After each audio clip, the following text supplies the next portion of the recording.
Antarctica अजीम बरे-आज़म दुनिया की एक ऐसी जगह है जहां आपको 2 एटीएम मशीन नजर आएंगी और पाकिस्तान का एक रिसर्च सेंटर। कुछ ऐसी ही अजीबोगरीब चीजों से ये अजीम बरे-आज़म भरा पड़ा है। यहाँ का टेम्परेचर इतना कम होने के बावजूद यहाँ ऐसी 400 झीलें हैं जिनका पानी कभी नहीं जमता और न ही यहाँ कोई टाइम जोन है और न ही जमीन के इस बड़े हिस्से पर किसी और मुल्क का कब्जा या हक है।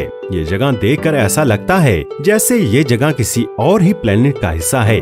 पूरा बरे-आज़म बर्फ से ढके होने की वजह से शायद आप लोगों को लग रहा होगा कि ये जगह हमेशा से ही बर्फ से ढकी हुई थी, लेकिन सच्चाई तो कुछ और ही है। आज से तकरीबन 16 करोड़ साल पहले ये एक सुपर कॉन्टिनेंट का हिस्सा था, यानी उस वक्त एशिया, अफ्रीका, यूरोप जैसे सभी बरे-आज़म एक साथ आपस में जुड़े हुए थे और उस वक्त की गर्मी आज के मुकाबले में काफी ज्यादा हुआ करती थी।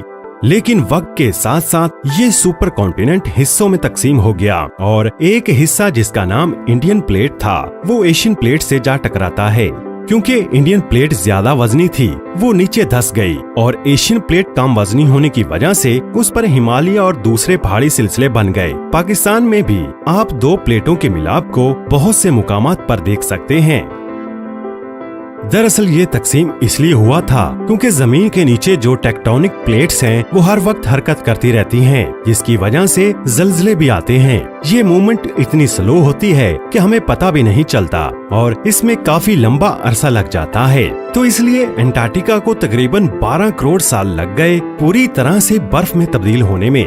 जब 2 माहिर अर्जियात ने यहाँ की सूखी जमीनों में खुदाई की तो तब उन्हें कुछ पत्तों के निशान मिले जो तकरीबन 2 करोड़ साल पुराने थे और ये इस बात का सबूत है कि यहाँ भी कभी दरख्त और पौधे हुआ करते थे। अगर ये सुनकर आपको अजीब लग रहा है तो थोड़ा रुक जाइए, क्योंकि सन 2014 में यहाँ बहुत ही लंबी खोपड़ी वाले इंसानों के ढांचे मिले और बिल्कुल ऐसी ही लंबी खोपड़ी इससे पहले मिस्र और पेरू में भी मिली थी, जिससे ये साफ जाहिर होता है कि माजी में अंटार्कटिका के साथ साउथ अफ्रीका और साउथ अमेरिका का कोई कनेक्शन जरूर था। अंटार्कटिका को जमीन के ऊपर से देखकर ऐसा लगता है कि ये जगह चारों तरफ से एक जैसी है, लेकिन हकीकत में यहाँ का मशरकी हिस्सा मगरबी हिस्से से 10 गुना ज्यादा बड़ा है और यहाँ पर बर्फ भी मगरबी हिस्से से 10 गुना ज्यादा है। और इसी बड़े हिस्से में पाकिस्तान का एक साइंटिफिक रिसर्च सेंटर भी मौजूद है जिसका नाम जिन्ना रिसर्च सेंटर है।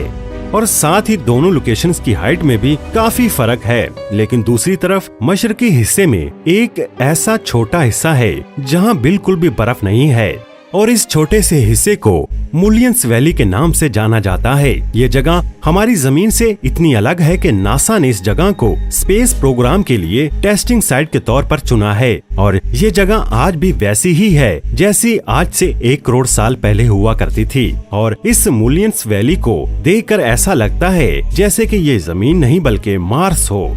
प्लेनेट मार्स से याद आया, सन 2002 में एक छोटे पत्थर के साइज का एक एस्ट्रॉइड इसी अंटार्कटिका आ गिरा था जो 2015 में कुछ साइंसदानों को मिला।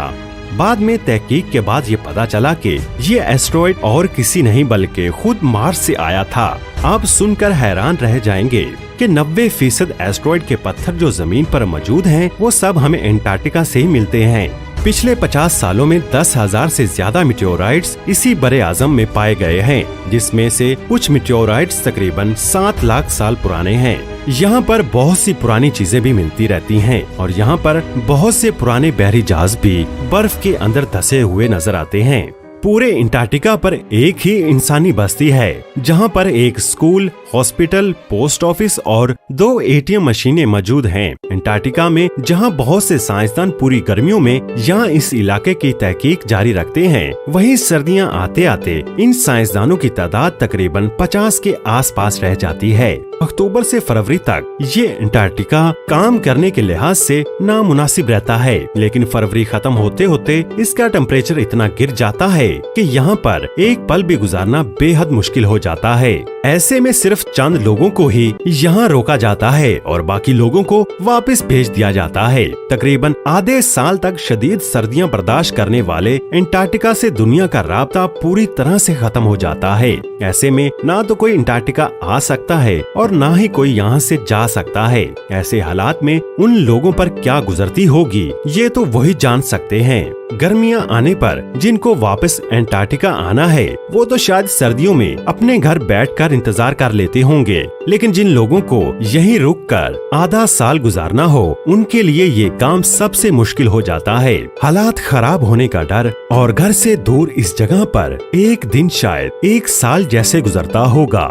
अगर आप तुलुए आफताब में दिलचस्पी रखते हैं और सूरज को देखना पसंद करते हैं तो आपको जानकर हैरानी होगी कि अगर किस्मत आपको एंटार्क्टिका ले गई तो ये मौका आपको साल में सिर्फ एक ही बार देखने को मिलेगा, जब आप सूरज को निकलते हुए देख पाएंगे।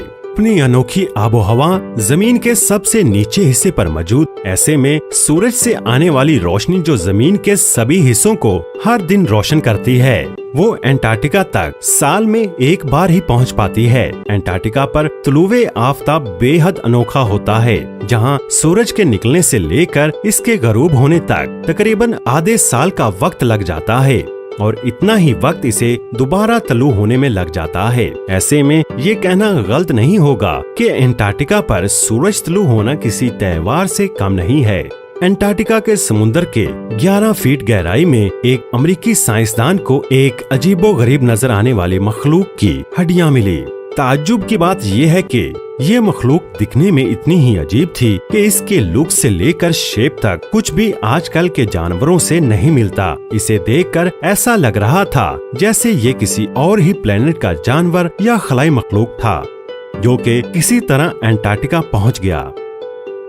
तो दोस्तों, आप क्या कहते हैं इस वीडियो के बारे में? अपना जवाब लाजमी कमेंट बॉक्स में दीजिएगा और जिन्होंने यहाँ तक वीडियो देख ली है तो वो लाजमी हमारे चैनल दूरबीनी को सब्सक्राइब कर दें और इस कीमती मालूमात को अपने प्यारे दोस्तों के साथ लाजमी शेयर कीजिए। आपका कीमती वक्त देने के लिए बेहद शुक्रिया।